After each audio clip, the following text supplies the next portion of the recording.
Hello दोस्तों, मैं आज ही अपने ससुराल से आया था। मेरी पत्नी को लड़का हुआ था और वह थोड़ा नाजुक रहने की वजह से उसे हॉस्पिटल से जल्दी छुट्टी नहीं मिली थी। मेरी बीवी को 20 दिन के बाद हॉस्पिटल से छुट्टी मिली थी। मैं 1 महीने से ससुराल में ही रह रहा था। मेरा नाम राकेश है। मेरी पत्नी को 5 साल के बाद लड़का हुआ था।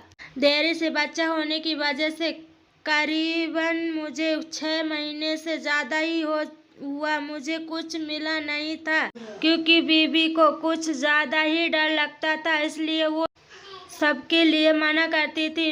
अब मैं उस वजह से उसे फोर्स तो नहीं करता था, पर कहीं न कहीं मुझे तो उसकी इच्छा होती थी क्योंकि इतने सालों से आदत लगी थी। और अब मैं अपने घर आ गया था अकेले रहने की वजह से, तो और मुझे याद आने लगी घर। अब मेरे पास इसका कोई उपाय नहीं था। रात में अकेले रहता तब तो मेरे दिमाग में वैसे ही ख्याल कुछ ज़्यादा ही आते थे।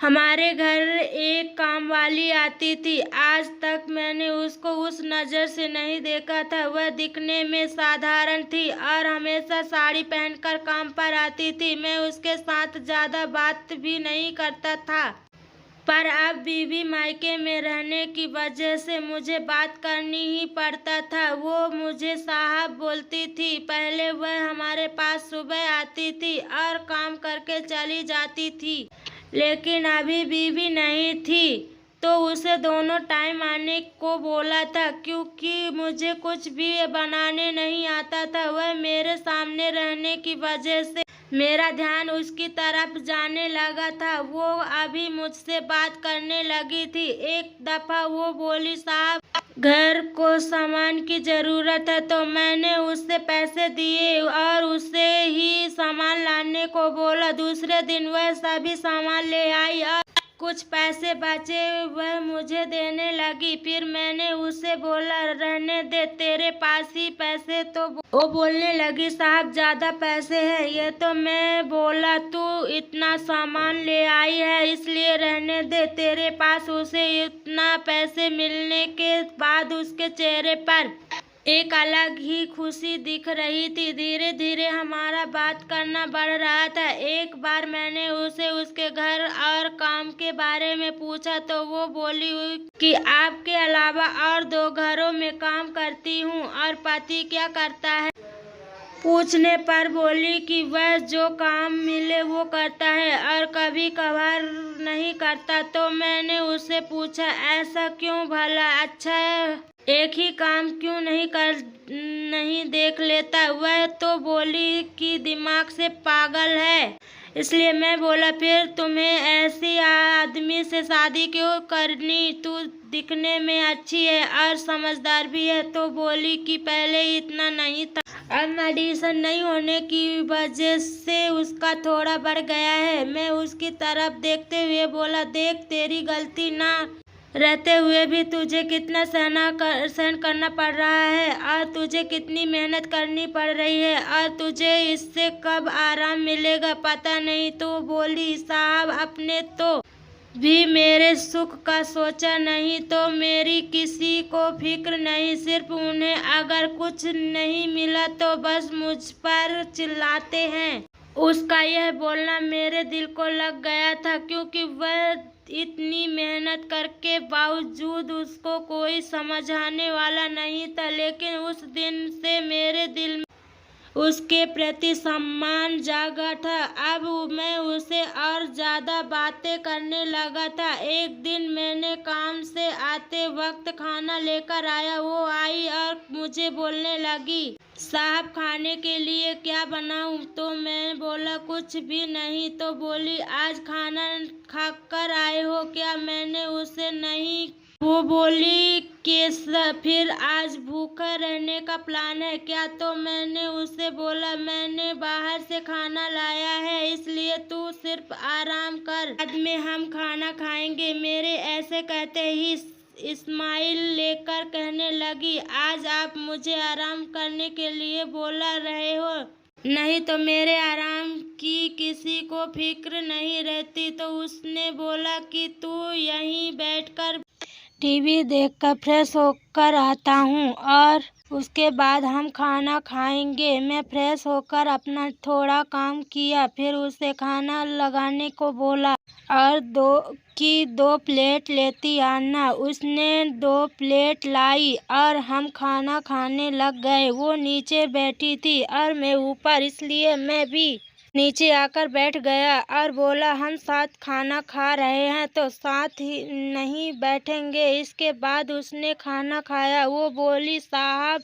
आज आपने मुझे खाना खिलाया इसलिए आपका धन्यवाद। तब मैं उसे बोला, धन्यवाद बोलने की ज़रूरत नहीं है और आज से रोज़ तो हमारे पास ही खाना खाएगी। तो वह हंसते हुए कह कर जाने लगी। अब हम रोज साथ में खाना खाने पर मेरा ध्यान अब उसके कुछ बातों पर जाने लगा, क्योंकि मुझे उसमें वो नहीं दिख रहा था। वो तो बिंदास काम करती थी और मेरा ध्यान उस बात पर जाते मेरे दिल को अलग ही महसूस होता था, क्योंकि एक तो मुझे काफ़ी महीनों से कुछ भी मिला नहीं था और एक बार ऐसा हुआ था कि हम खाना खाए और वह झाड़ू लगाने लगी, पर झाड़ू लगाते वक्त उसका पैर फिसल गया और जो नहीं दिखना था वह मुझे क्लियर दिख गया। मेरा ध्यान उधर ही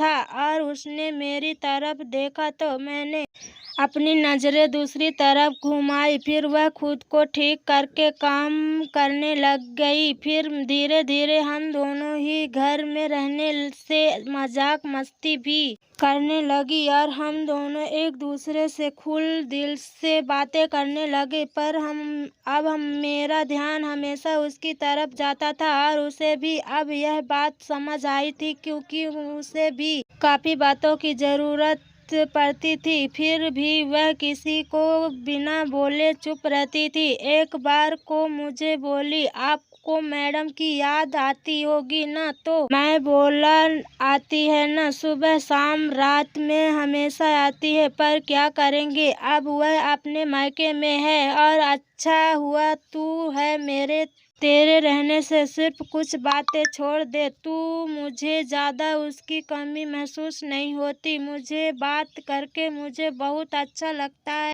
और मुझे बोर भी नहीं होता है। मेरे ऐसा बोलते ही वो मेरी तरफ देख रही थी और वो भी बोली कि सच बताओ कि आपको अभी मुझे बात करते हैं और मेरा ख्याल रखते हैं तो मुझे भी बहुत अच्छा लगता है। ऐसा लगता है कि अपना ख्याल करने वाला कोई तो है। तो मैं उसकी तरफ देखते हुए बोला, अब तुझे समझने वाला कोई नहीं है और तेरा ख्याल रखने वाला कोई नहीं है, इसलिए मुझे लगता है अब मुझे ही तेरा ख्याल रखना पड़ेगा। मेरे ऐसा कहने पर वो कुछ अलग नज़र से मेरी तरफ देख रही थी। मैं उसकी तरफ देखते हुए बोला, मुझे दिल से तेरी चिंता करना पसंद आता है। तब वो बोली, ऐसा क्यों लगता है आपको?